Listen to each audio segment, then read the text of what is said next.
Get ready to learn a lesson from McGuire, Griffey, Ripken, and more.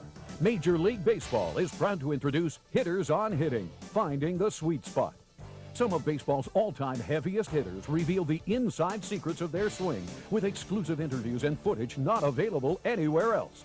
The interactive DVD includes over 50 minutes of bonus material that USA Today calls pure perfection. Hitters on Hitting is available now wherever videos and DVDs are sold.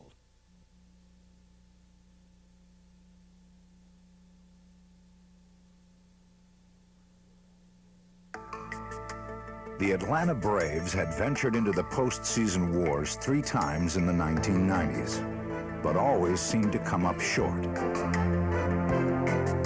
Now they were back, their powerful nucleus from the left side of the plate still intact. But this time, they had added youth and spunk to the lineup. Homegrown talent, just now beginning to bear fruit. They traded for possibly the best center fielder in the National League to back up what was universally acclaimed to be the best pitching staff in baseball, led by a man who would win the Cy Young Award 4 consecutive years. The expanded postseason beckoned once again. First, the surprising Colorado Rockies. The Braves a strike away from advancing, a half swing, and they'll go to Cincinnati for the National League Championship Series.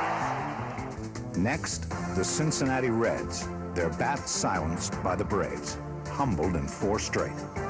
Bowlers looks, and the strike 2 pitch to Sanders. A swing and a miss, and the Atlanta Braves have won the 1995 National League pennant, and as you can imagine, the celebration begins down on the natural surface of this ballpark. In the American League, the amazing Cleveland Indians were a rock and roll wonder. They hit .291 as a team, led the league in runs scored, hits, and stolen bases, and had 8 300 hitters in their starting lineup. They won a Major League best 100 games and won the Central Division by 30 games, the largest first-place lead in modern baseball history. It's gone! Home run! Unbelievable! On 2-out, game-winning home run! The magic is still here at Jacobs Field. For the first time since they won 111 games in 1954, the Indians rocked into postseason play, where they rolled over the Boston Red Sox in the division series 3 straight. Oh man! Tony Pena sends everybody home.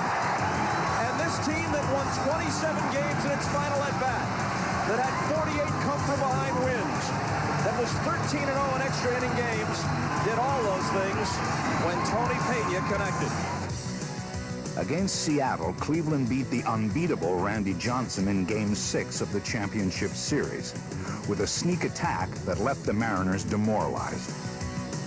When Jose Mesa closed the door, the curse on Cleveland was no more. The Cleveland Indians, after a 41-year wait, are in the World Series.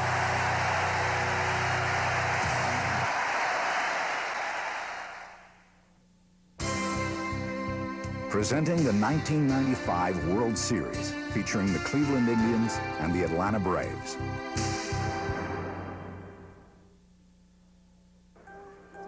Both teams had high hopes to become world champions, the Indians and the Braves. And before Game 1 got underway, a chance to renew old acquaintances. But who could be happier than Atlanta rookie Chipper Jones? Well, maybe his parents, especially Dad, a college baseball coach who knew someday his son would be here. Being a baseball man, the day that he came into this world, I had a bat and a ball, rubber bat and a rubber ball, and when we brought him home, it hung over his crib from day one. And he has always played with the bat and played with the ball around the house, and being from a small community and him not having a whole lot of neighbors and friends around, it was he and I. Dad, come on out in the backyard, the way that dads normally play with their kids. Chipper's still down the line? I can't see through the Yeah, he's down there. He's talking to Alan Emery. The fact that he got a press pass, he's feeling all big and everything, and he gets to walk down the field. Mom gets to come down with him. He's hobnobbing with the Dale Murphys, the Hank Aaron's. They, both came up to me and they were crying, just, really telling me how special it was to them and what a great time they had. Good luck. Have a good one. All right. Have a good one. Off to his first World Series game. Veteran Oral Hershiser was 7-0 in his postseason career. His counterpart, 19-2 on the season, Greg Maddux. It was a classic Game 1 matchup, and confidence was high. I surprised myself. I expected to be a lot more nervous than I actually was, but it was almost like, a game we played back in June or July. In the stands, Chipper's parents were joined by his wife, also experiencing her first World Series game. As it began, Chipper's dad already knew the score. I tell you, the key to this series right here is keeping this guy off base. He's a great player.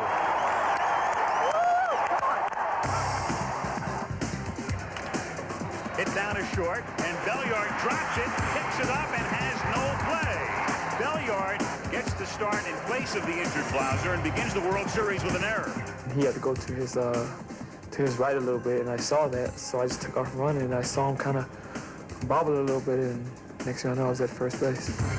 But as Atlanta manager Bobby Cox knew all too well, Kenny Lofton had led the American League in stolen bases 4 straight years, and he wouldn't be on first for very long.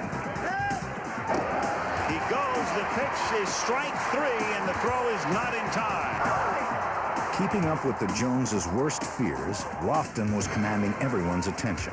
And with 1 out, he had one more thing on his mind.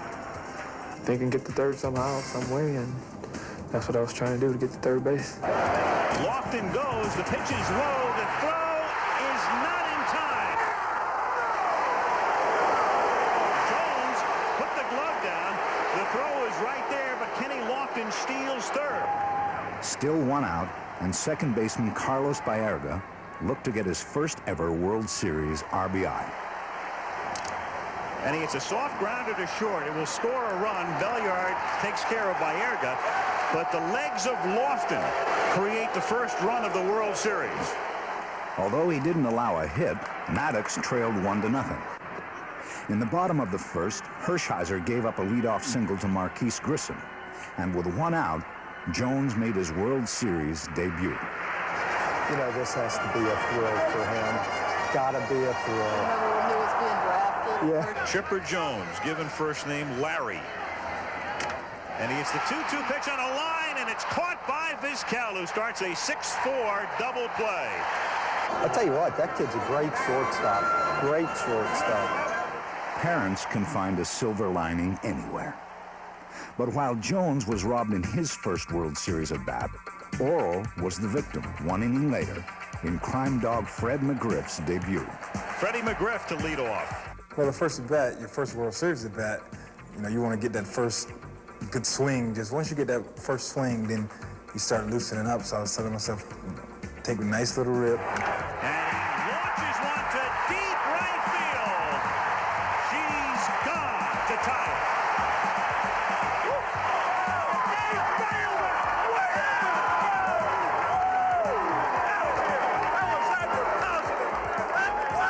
I try to be aggressive, and I was looking for a good pitch to hit. I know Oral throws a lot of strikes. Fred's home run, it was supposed to be a fastball away, and I threw it right down the middle. It's just a blatant mistake, and that's the kind of hitter he is. He doesn't let you get away with anything. The man behind McGriff, Dave Justice, also has a habit of capitalizing. Come on, Dave, let's go back to back. Oral would have none of it and sent Justice a gentle reminder not to get too comfortable.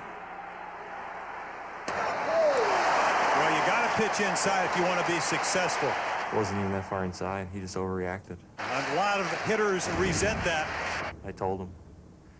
That wasn't even close. So this ball is a purpose pitch. But he dropped the bat. He had some good theatrics going, though. But the real theatrics belonged to the pitchers, who for the next 4 innings put on a passion play of guile and finesse.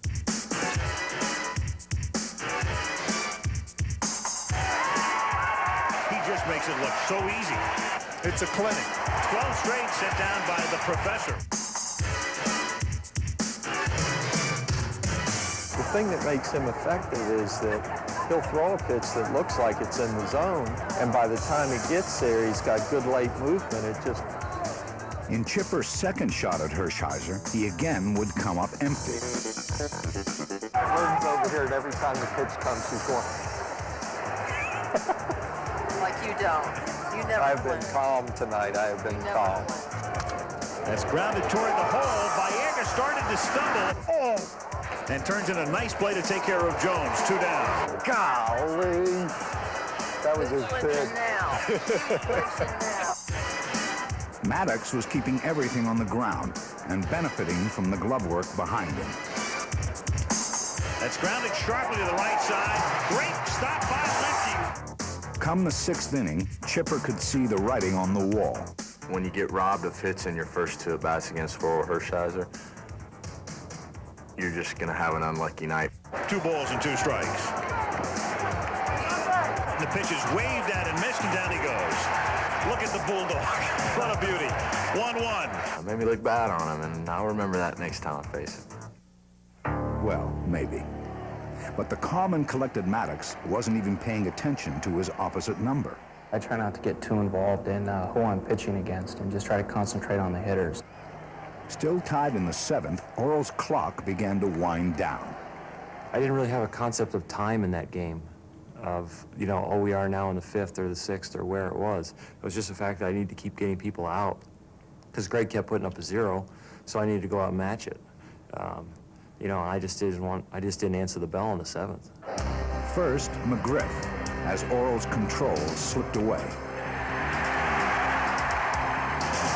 tie, crowd rising as 1 for the 3-0 pitch, which is ball 4. 2 men on, nobody out.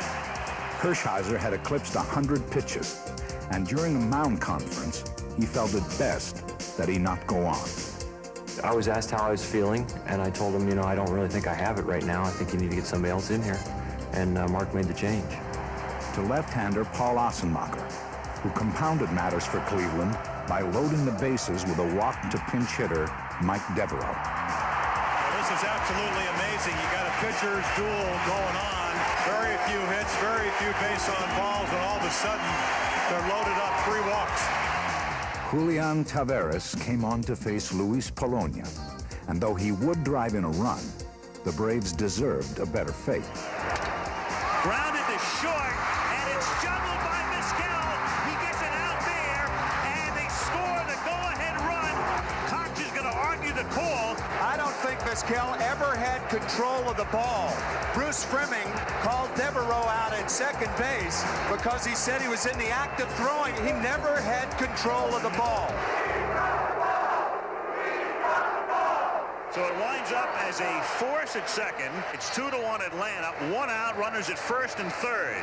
And Cox emphatically going through the signs. And this situation has squeeze written all over it. Chipper's dad certainly agreed. Bunt the ball right here. Doesn't have to be a perfect bunt. Bunt it. Bunt it. Bunt it. All right. All right. All right. All right. Yeah. All a batter has to do is make sure he gets it anywhere in fair territory. 3-1 Braves. More than enough, it seemed, for the masterful Maddux, who would set a World Series record by allowing just 2 outfield outs.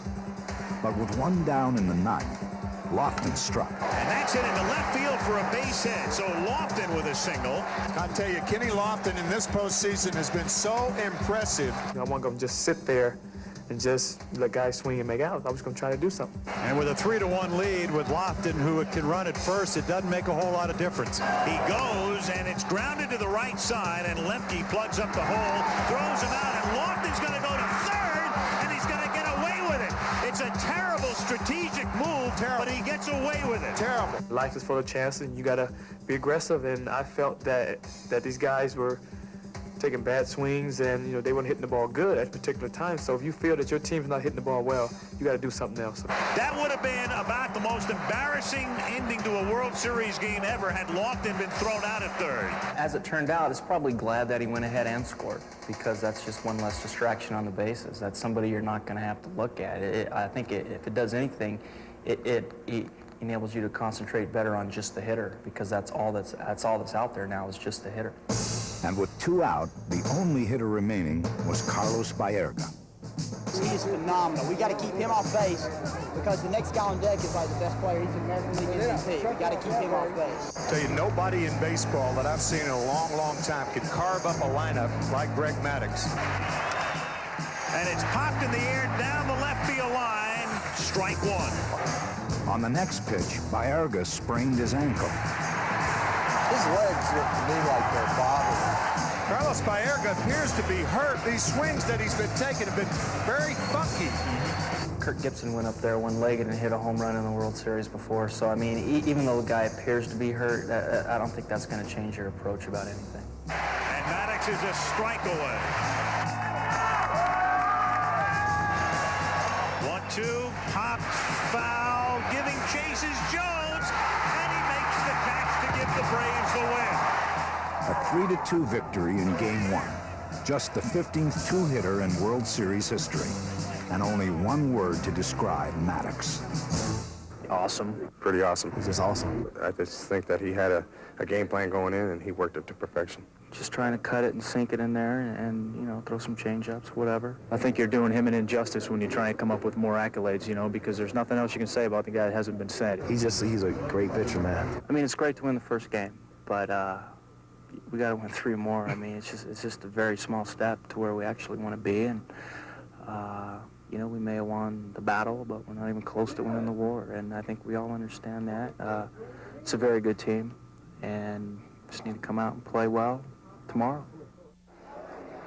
As Atlanta prepared for Game 2, the Braves fans could barely disguise their expectations. I guarantee a 3-hitter from Glavine tonight. And getting a ticket was a superheroic feat. Where's Robin? Robin's inside. I'm out here trying to get me a ticket. The Indians' bats took a hurting in Game 1. But Greg Maddux will do that to you. Of more concern was the confidence, the swagger of a team that's been here before. El Presidente, Dennis Martinez, was Cleveland's hope in Game 2. His first World Series start in 16 years, the longest such stretch in Major League history. His counterpart, Tom Glavine, 2-2 in series play with an impressive 2.08 ERA. The game was scoreless in the second when Albert Bell made the first inroad against Glavine. And the 2-1 pitch. Sounded like a broken bat, but it finds the hole for a leadoff single. Number 33, first baseman Eddie Murray. Eddie Murray hadn't homered off Glavine in 54 National League at-bats. Now he sought to become the 3rd oldest man ever to hit a series home run. And a drive on the first pitch that may leave the yard. Chasing it into the corner is Klesko, and it's gone.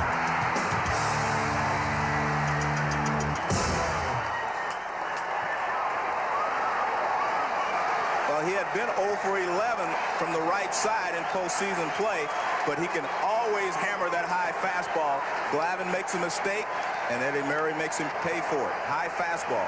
You know, I guess it was a double mistake in that it was up and it was over the plate. But you can't afford to do that too many times with this lineup. You know, I'm certainly not thinking that a 2-run home run in the second inning is going to be the difference in the ball game because, you know, I've got confidence in our offense and there's still a long way to go from that point. An assumption that had merit, for the Braves would go on to tie the game at 2. As the night progressed, the 40-year-old Martinez began to tire. With 1 out in the 6th and Dave Justice on 3rd, he faced Atlanta's leading hitter in 1995, catcher Javier Lopez, who had a plan. I saw the infield coming in, and the first thing is going through my mind was trying to hit the ball hard. If I don't hit the ball hard, at least try to hit the ball to the outfield. Fastball bounced foul, and it's 0-2. Very good pitch there by Martinez. That was a sinker down and in. He wants to keep the ball down so he can get a ground ball to one of his infielders. I like this young hitter. I think he'll get the job done. There's been a few games during the regular season that I've been a hero. You know, the last inning, getting the base hit to win the game. I don't get too nervous, and I try to concentrate as much as I can. That way I can do the job and celebrate after that. Another 1-2 pitch. Sidearm again, in the air to deep center. This at least gets a run home, maybe more. Lofton will watch it leave. That ball just kept on carrying, and Lopez continues to be a clutch performer in the postseason, snapping the 2-all tie, and the Braves lead it 4-2.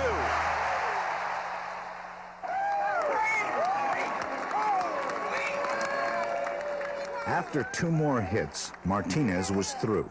Dennis struggled, you know, really the entire game. Now, that doesn't mean that Dennis wasn't still very effective, because Dennis struggling is better than a lot of pitchers when they're on the top of their game.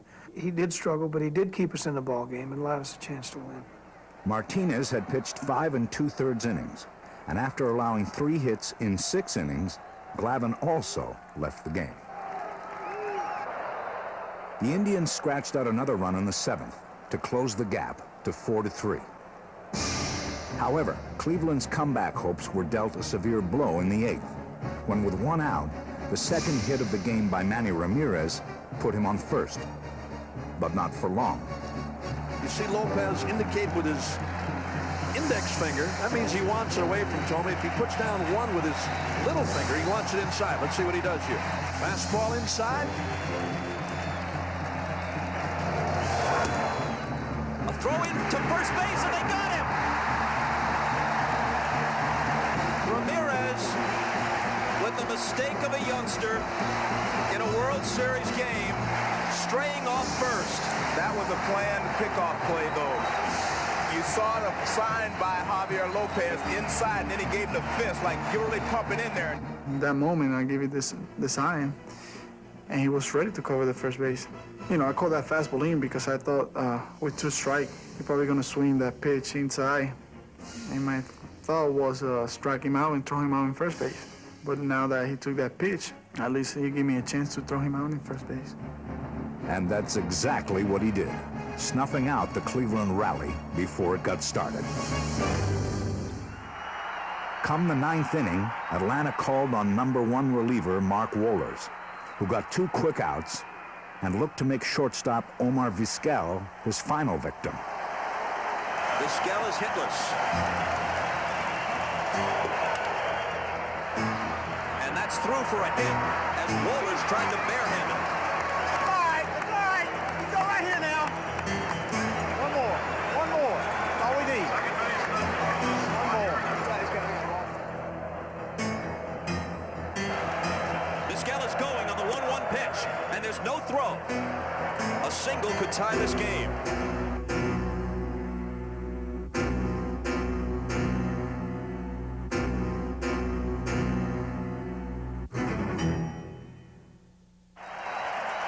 Again, the 3-2. And this one is popped up. It's Chipper Jones, and it's 2-0 Atlanta.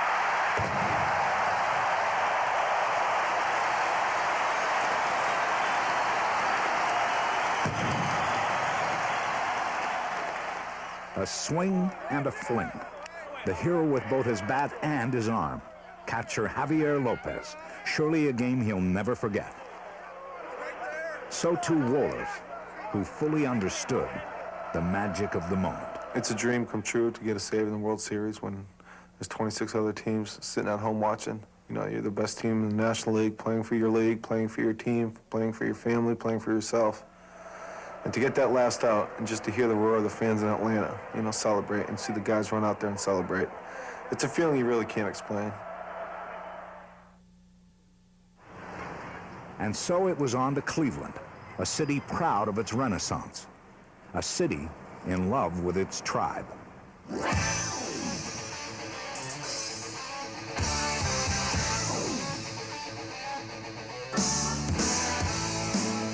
That's 41 years of frustration were over. My dad had took us to the Game 5 of the 54 series and didn't get to go, so this is really special to be here with him tonight.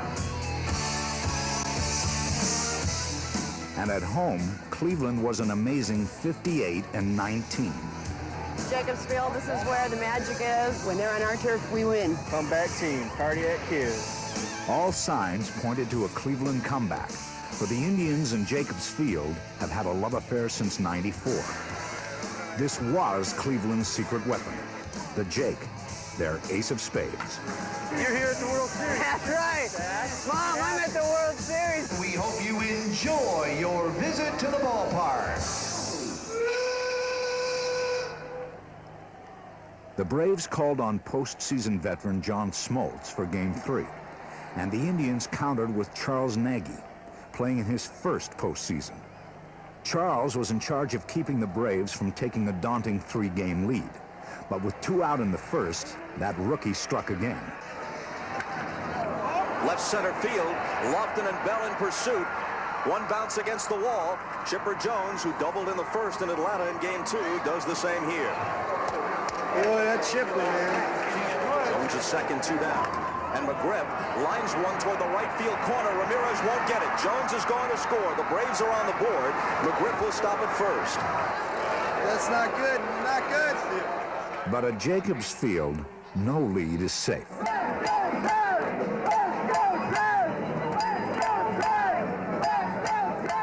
The Indians have only 8 hits through the first 2 games. Lofton has 2 of them. Come on, Sandy, get on base, baby!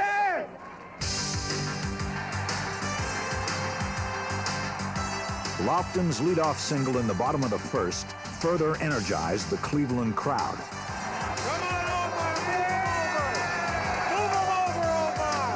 Not going, and a drive toward the right field corner. Big trouble if it's fair, which it is. Lofton loses his helmet as he speeds around third. Vizquel wants a triple as Lofton scores, and Omar is in there.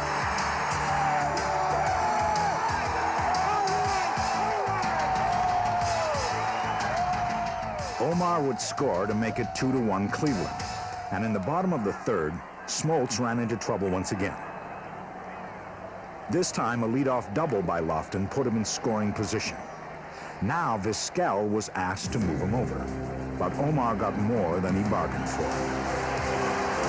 Not going, Vizquel bunts. A terrific bunt if it stays fair, which it does.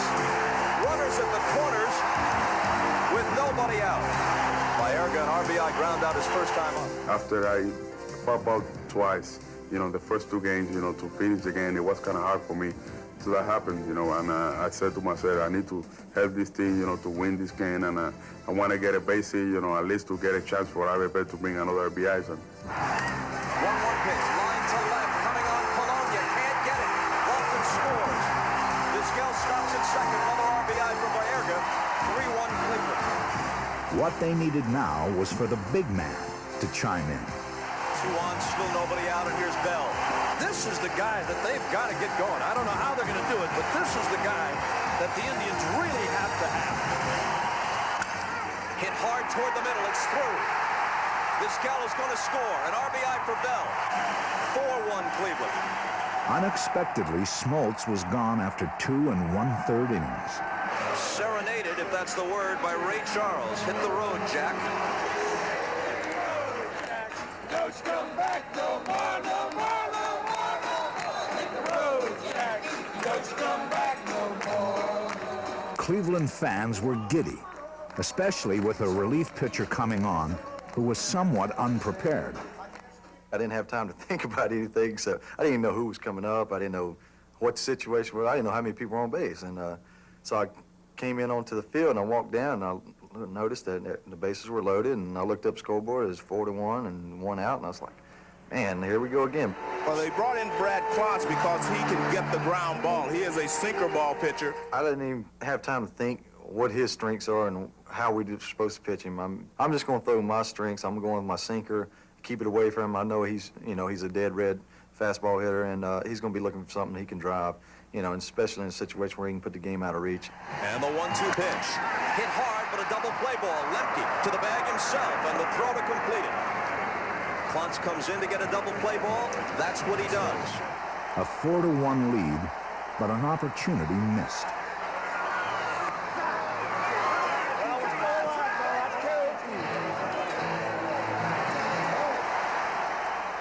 Meanwhile, Nagy was cruising and escaped trouble in the 5th when he caught Grissom trying to steal 3rd. But 2 bad pitches in the course of the next 2 innings cost him dearly. McGriff drives one to right. Ramirez turns and watches this one go out. So now the Braves are within 2. On the first pitch, as we go to the 7th, Ryan Klesko with an opposite field home run. So solo homers by McGriff and then Klesko have made this a 1-run game. In the bottom of the 7th, Lofton walked, one of 6 times he'd reached base in this game. He moved to second on a ground out, and with 2 down, stole 3rd. The Tribe looked to Carlos to get back a run. Now Lofton dancing down the line at 3rd as the pitch comes home to Baerga. Hit toward the hole. Mordecai from the outfield grab. Can't throw as he slips. And the speed of Lofton produces a run.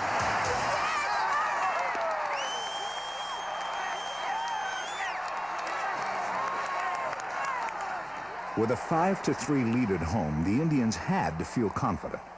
But some folks were surprised that the 8th-inning pitcher was still Nagy. Hargrove had his reasons. He had only thrown 81 pitches, 83 pitches, something like that. That's a fairly low pitch count, and we felt he was throwing well. He said he felt fine. Charlie had really handled Grissom and Polonia all night long, and there was no reason for us to believe it wouldn't continue. Grissom swings on the first pitch. Ramirez sprinting back and right, and this ball hits the top of the wall. Grissom on his way to second and in with a leadoff double. I think they left him in 1 pitch too long. I think he'll take him out now. We didn't want to start the inning with the left-hander because we knew that if Grissom did get on, that they would pinch hit probably Devereaux, and Devereaux can hit the ball at the ballpark where Polonia is not likely to do that. Polonia's 0 for 3. And Sorrento can't get it. It's by the diving first baseman. Grissom is waved home. RBI single for Polonia. That one hurt, Charlie. That hurt. All right, Mike, you gotta make the move now. Indeed. It was Assenmacher who came on, and Polonia immediately stole second. Chipper Jones then walked, and a deep fly ball by McGriff allowed both runners to advance. 1 out, 5-4 Cleveland.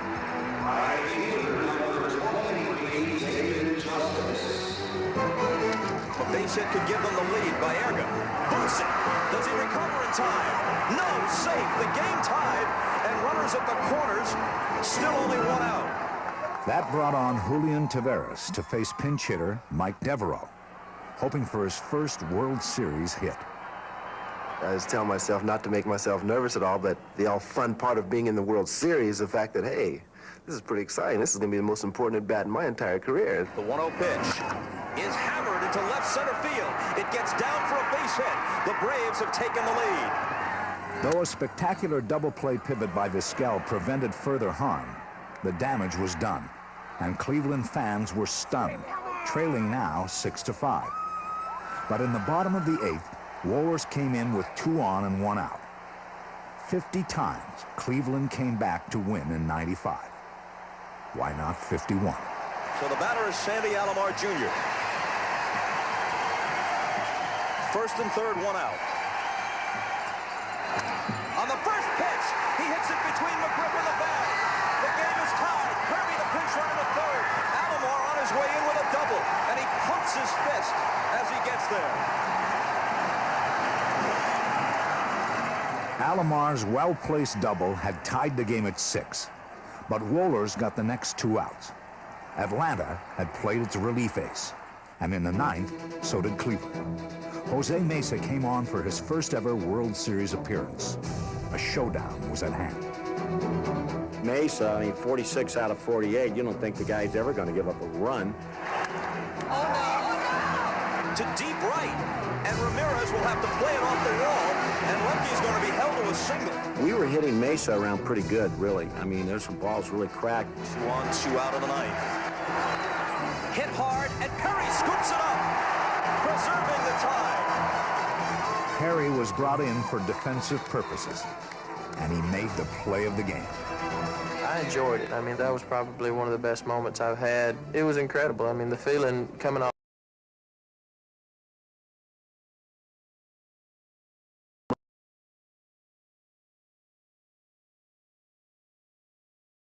the field, 50,000 people standing on their feet yelling and screaming, that's the best feeling. Broken bat, slow roller. Mordecai has to charge, throws on the run and gets him. It was just like an old duel, you know, like in the Old West or something like that. The two best pitchers in baseball out there going at one another. A high-stakes poker game that Cleveland couldn't afford to lose. This is an exciting game from the Atlanta dugout. It's a gut-wrenching game in this dugout. Up the middle. Baerga's at least able to stop it. Can he throw him out? Yes! Cleveland came oh so close in the bottom of the 10th. Now we're in the 10th. Lofton goes. They don't contest it. It's hit up the middle. Lefty gets Vizquel at first. 2 men are left. On to the 11th. The man was tough, and I tried to be tough to compare to the guy, you know, because the man is a hard throwing like 100 last night. When Mesa answered the call in the 11th inning, it marked his longest outing of the year. But could he have gone more than 3? Yeah, I can go longer, but they don't want me to go farther because they're thinking about tomorrow. But sometimes in this area, you know, you cannot thinking about tomorrow. You got to thinking about today, and that's it. Bouncing ball by Baerga. Vizquel.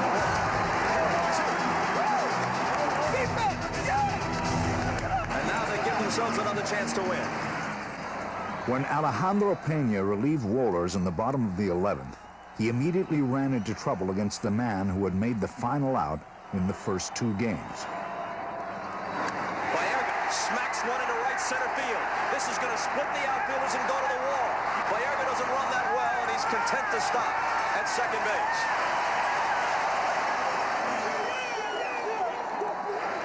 The Braves walked Bell intentionally and set the stage for the future Hall of Famer, Eddie Murray. In that inning, I just say, Eddie gonna have it right here. He was 0 for 5. You know, he looked bad at the play, and I say, no, he's gonna step up, he's gonna do it, and he got a line drive right away. He lines it into center. Here comes the pinch runner, Espinosa. The Indians are back in the World Series.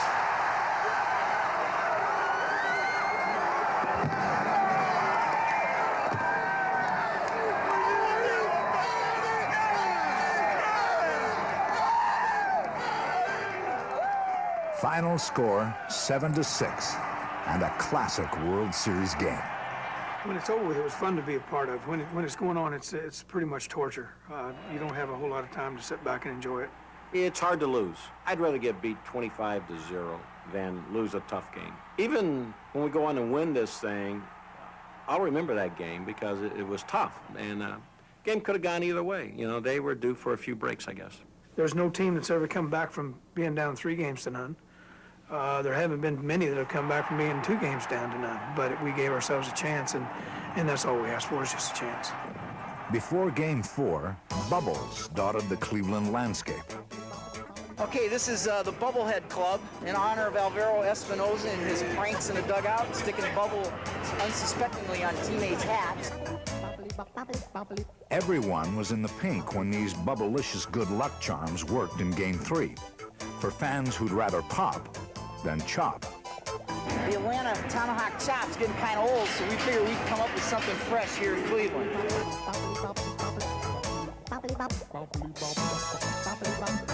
Another Bubblehead member. On the hill for Cleveland in Game 4, Ken Hill, hoping for some good luck of his own. His mission?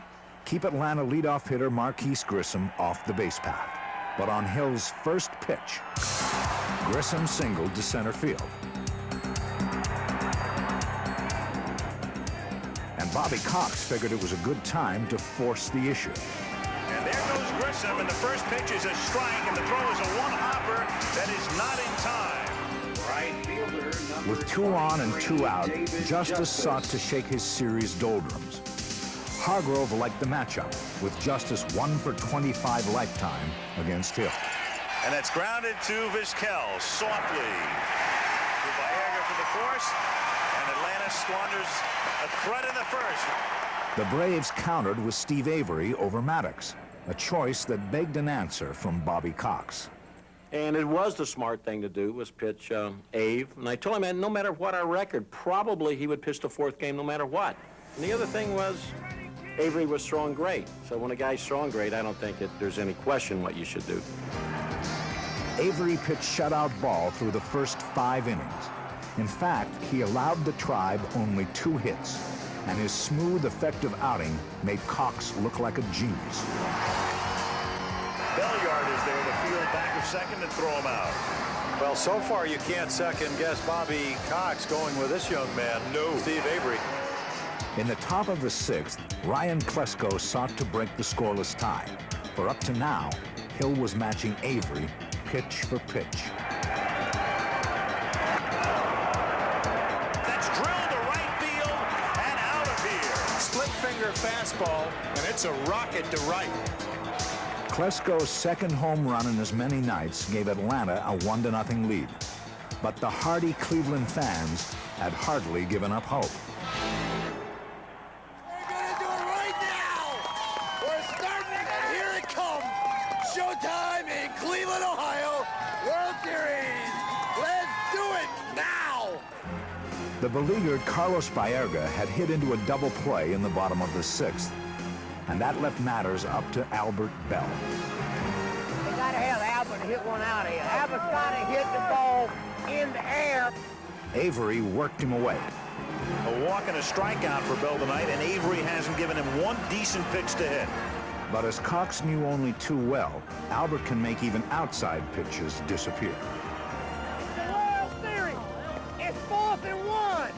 4th and 1 on the goal line, Albert! Hit down the right field line and deep and into the corner, and it is gone! Touchdown, his first of the series.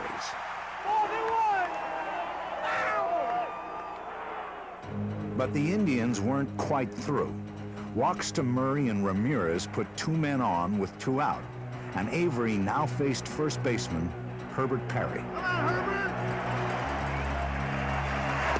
And he got him to end the inning. Buoyed by the mini comeback, Cleveland fans made a wish: keep the Braves off the warpath. But with 1 out, Grissom walked, and Hargrove stuck with Hill against a pesky left-hander. Left fielder number 17, Luis Polonia. Hindsight is 20/20. That's hit in the air to right center field, and racing over is Ramirez, and he can't make the play. Grissom around third being waved in and scores to give Atlanta the lead on a double by Polonia. But Ted and Jane's excellent adventure had yet to run its course. For now, Cleveland called on the left-handed Assenmacher. And now it was Cox who liked the matchup this created. For after Chipper Jones walked and both runners advanced, Assenmacher faced Justice, a .400 lifetime hitter against him. Question was, did Justice know this? No, actually, I didn't even know that. I've always thought of Assenmacher as a quality lefty, and you know, with a good slider and a good fastball. So I didn't know about my success against him. Well, he was soon to find out. But first, he fell behind 0-2, and Cleveland fans had hopes of keeping it a 1-run game. Not every pitch is designed to get hitters out. That was a show-me fastball for the breaking ball that's coming next. You know what? It's the World Series! Stand out! And that's grounded into center field for a base hit. Polonia comes in to score, and so does Jones to make it 4-1. The 2-run single had broken the spirit of the hometown fans. Nice hitting, It became 5-1 in the 9th, and even though he worked 3 innings the night before, Atlanta called on Wohlers, who quite simply didn't have it. Home run Ramirez, but Wohlers wasn't fazed. As a matter of fact, when he came into the game, every pitch was clocked faster than the night before. The only problem was that he was getting it down the middle, and he wasn't changing speeds, and it didn't look like he was going to, so I thought we better get somebody else in. That somebody was Pedro Borbon Jr., who hadn't pitched in nearly 3 weeks, but knew this was going to happen. I was telling my wife a couple of days ago, I said, look, I had this dream that I'm going to come in there and save one of these games, and I think it's going to be the last game to win it. But it didn't. It wasn't the last game to win it, but I think my dream came true. I think he's got a lot of guts to make this move. I do too. 1 man on, nobody out, Atlanta leading 5-2. Hold strike 3. Come on, Sandy! Next, he fanned Alomar. Oh. 1 more out and Pedro's dream would have a happy ending. I was on a mission, and my mission was to get Warlords out of that trouble right there and get my team a win. And that's line to right field and backing up and making the catch is Justice. Lofton smoking it to right field. Wohler's the first guy out of the dugout. A star is born right there. Pedro Borbon Jr. pitching for the first time in 19 days. With the crowd in a frenzy, and he stills them in Cleveland. I just got 3 outs, okay? It's not that big of a deal. But I started thinking about it, and it was a big deal. Down 3 games to 1, the outlook wasn't brilliant for the Cleveland 9 this day, especially with the mighty Maddux standing in their way. But they had seen him before, and now had a plan, thanks to hitting coach Charlie the Man. Some of our guys were going to move closer to the plate. What this did was we felt like he had cut down the area that he could throw the ball in, and also we were going to make him jam us, and we were going to try to hit the ball the opposite field, and even if we had to stay inside out. Good hitting, you have to adjust. He stood well off the plate early in this World Series, especially against Maddux. He has moved up. He's a little bit closer. And he hits it in the air down the right field line and into the corner, and just like last night, gone. Same spot.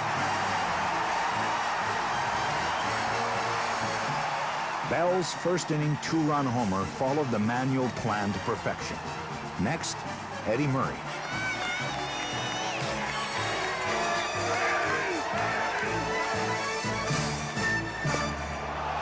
Hello. Ooh. And Frank Pulley steps in between, and now both dugouts will empty. Albert hits the home run, which is huge energy that we've kind of broken the invincible Greg Maddux. Then Eddie gets knocked down, and that's even more energy. Like, we had the fire of a 2-run homer, and now the fire and the intensity of we really want to beat these guys now. Those Hershiser and Maddux are very calm in that whole thing. 2 choir boys in the middle of a riot.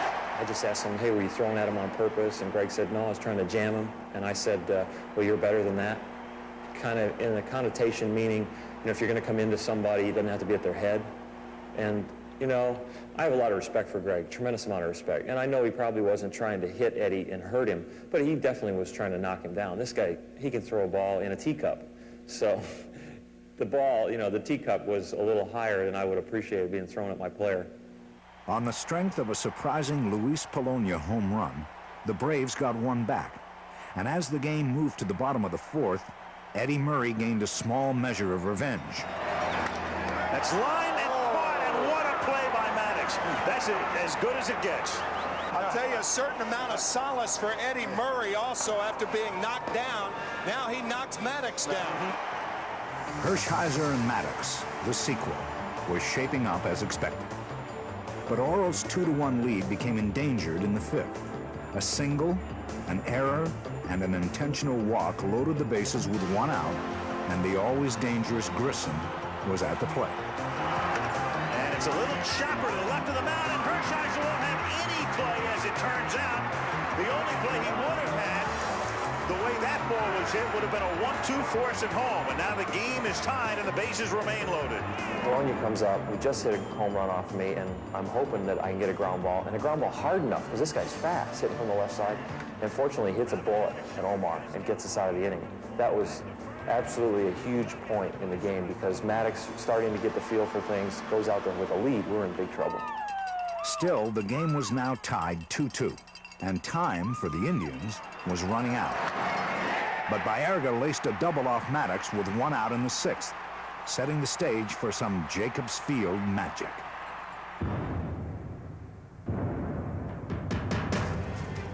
They walked Bell on purpose and brought Murray to the plate. Murray flied out, putting runners on second and third. Come on, Jim, get aggressive. Come on, Jim. Hit one hard somewhere. Tomei's proud parents looked on. I was looking for something off speed. I wasn't looking for a fastball. I was looking for something off speed, and he threw a changeup, and actually I don't think he put the ball where he wanted to put it. And it's lined back through the middle to give the Indians the lead. Way to go, Jim!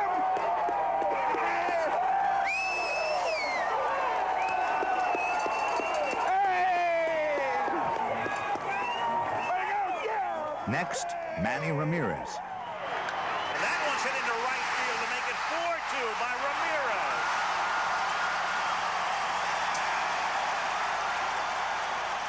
For just the third time all season, Maddux had allowed 4 runs in a game. Now the hometown fans could focus on Hershiser.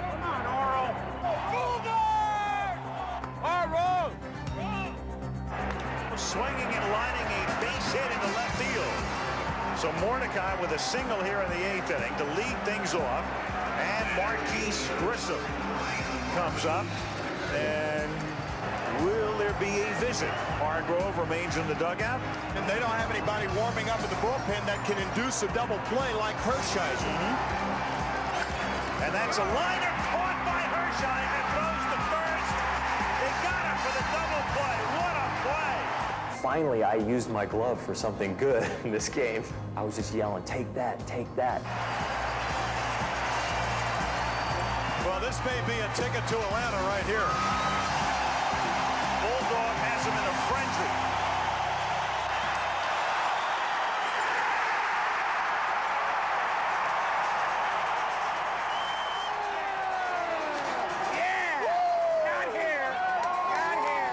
Yeah! Not here indeed.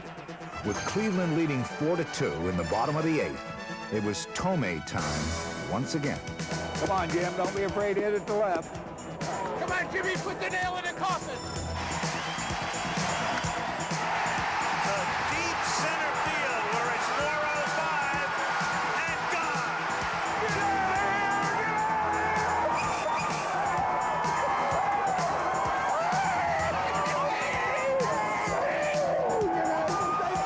I've had a lot of good feelings in my life, but nothing ever to that, you know? And being in a World Series game and to do that in that situation is just a big thrill, and it had to be even more of a thrill for him.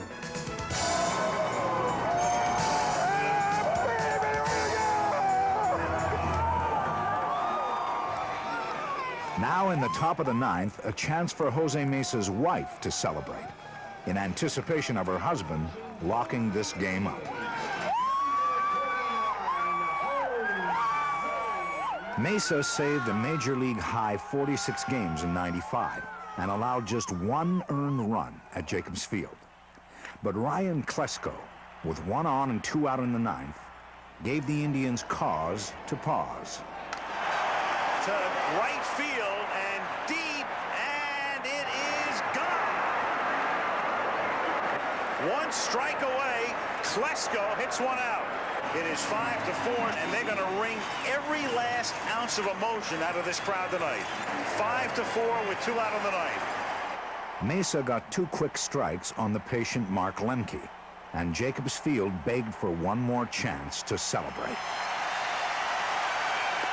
Back to Georgia.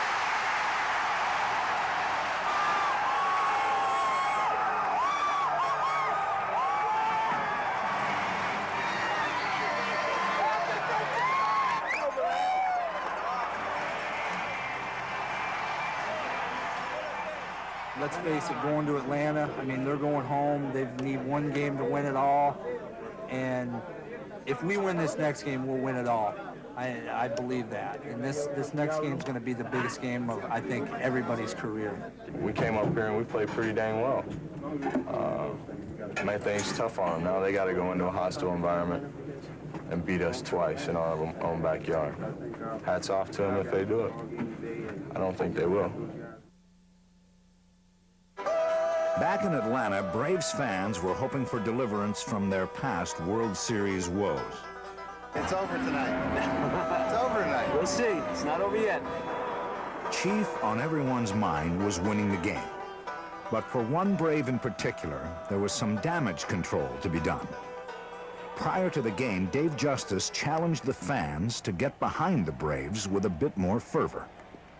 It wasn't a matter of me trying to lash out at the fans or say I don't appreciate them. It was just a matter of me basically saying that, you know, I haven't felt like they've been behind us like I've seen them in the past. The tone was set. Let the game begin. Woo! Go Braves! Dennis Martinez returned to the mound for Game 6. And quite frankly, he wasn't sharp. In the bottom of the second, he walked the first two batters he faced. But his savior, once again, was his defense. Back through the middle. Vizquel flags it down. The glove flip to Baerga and on to first to get the diving Belliard on a gorgeous double play. I think that's ball two. A couple of walks in the end don't hurt Martinez because his defense bails him out. But in the other dugout, the powerful Indians were being rendered helpless by the Braves' magnificent maestro on the mound, who, as the night wore on, conducted a 5-measure masterpiece of no-hit baseball.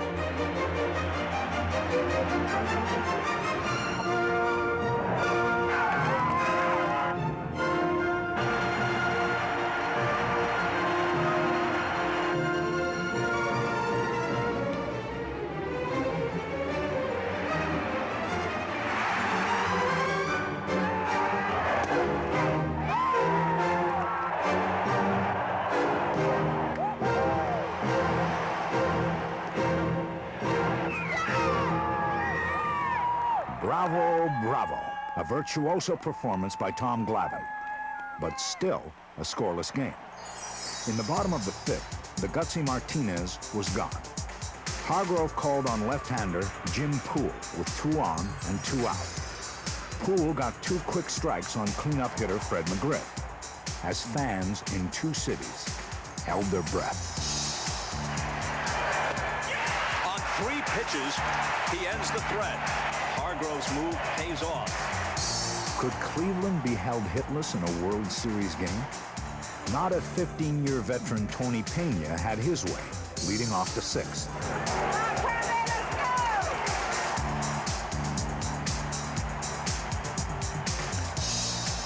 It's softly in the shallow center, and it drops in front of Grissom. There goes the no-hitter.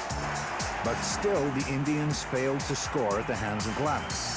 It seemed like no one would score until the bottom of the 6th, when sweet irony surfaced and Justice brought back any fans still not on his side. A long drive to right.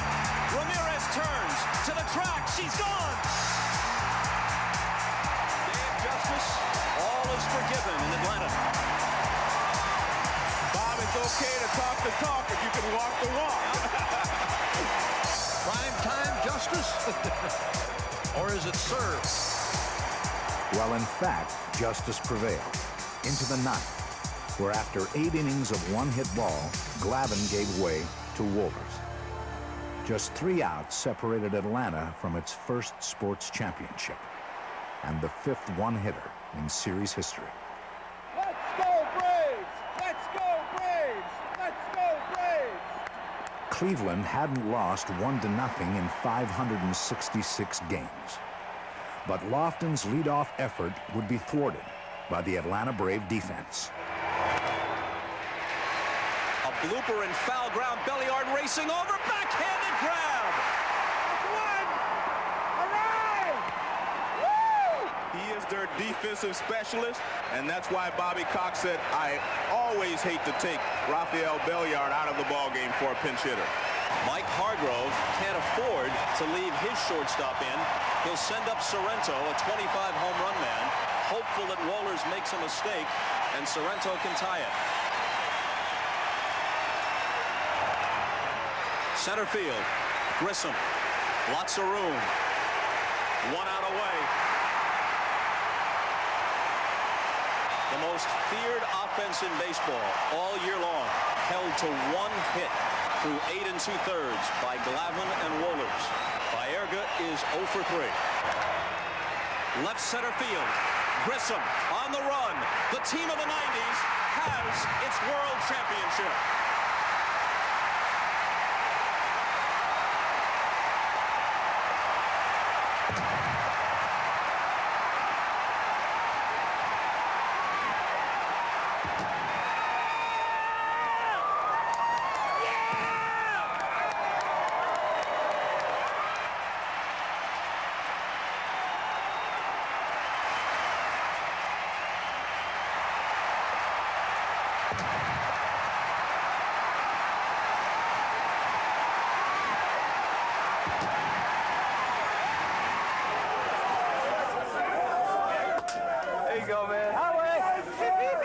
The Atlanta Braves are the world champs. I just want to say we love baseball a lot, and we worked hard, and we deserve it. Yeah. And we're going to enjoy it.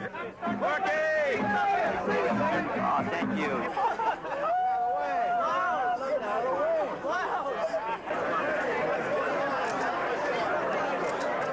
And this has been a long time coming. You know, this organization and these group of guys have worked so hard to get here, and we've come up short. And that bitterness of losing these World Series games is real fresh in everybody's mouth. It was our time. We had put in enough work, we had suffered enough, and it was time for our city and for our ball club and for this organization to get one. You want to win it for so many people, but our team wanted to win it for us. I mean, it's a selfish reason only because of what we've been through. Nobody understands what this team has been through. I mean, the media attention, the media tortures, and everybody tried for so long to pry in, break up, and we came through, and now we can be considered one of the best teams.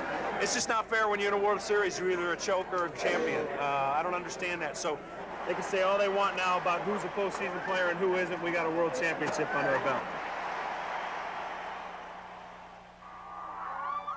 It was a magnificent season for both teams. Cleveland won 109 games for a whole new generation of adoring fans. And Atlanta finally shed the shackles of the past.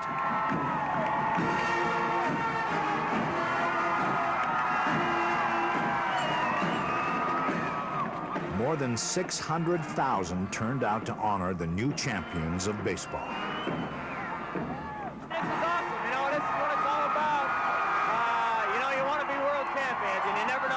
Feel like until you are, but this is great. We're happy for these people, and happy everybody came out here to celebrate with us. Well, it's fantastic. It's great. So happy for these fans. Great turnout. The fans showing us how they feel. We in turn can give it back to them, and it's just a great feeling. Indeed, a feeling that will last a lifetime. For there's something very special about the World Series, win or lose. You've made it to the top. We're a people bound together by a single heart and mind, like none who've gone before us or those we've left behind. We'll take the time, the sweat and tears to soar to worlds on high, and make the goals that others set, and then we'll pass them by. We're reaching for the top, no limit to what we can do, and all together, me and you, we're gonna see it through somehow. We're reaching for the top, the goal is set, we're pressing on to greater heights and well beyond levels we've never been before. We're reaching for the top.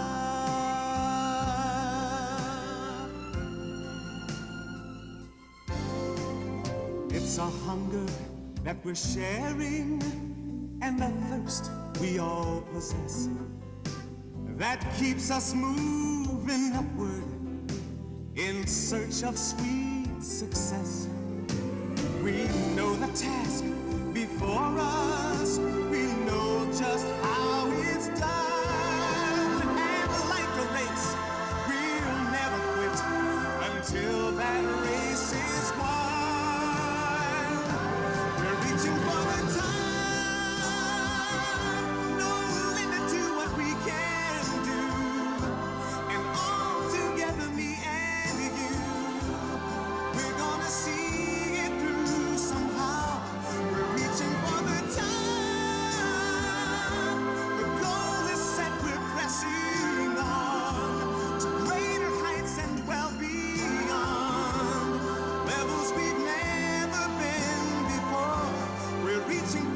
time.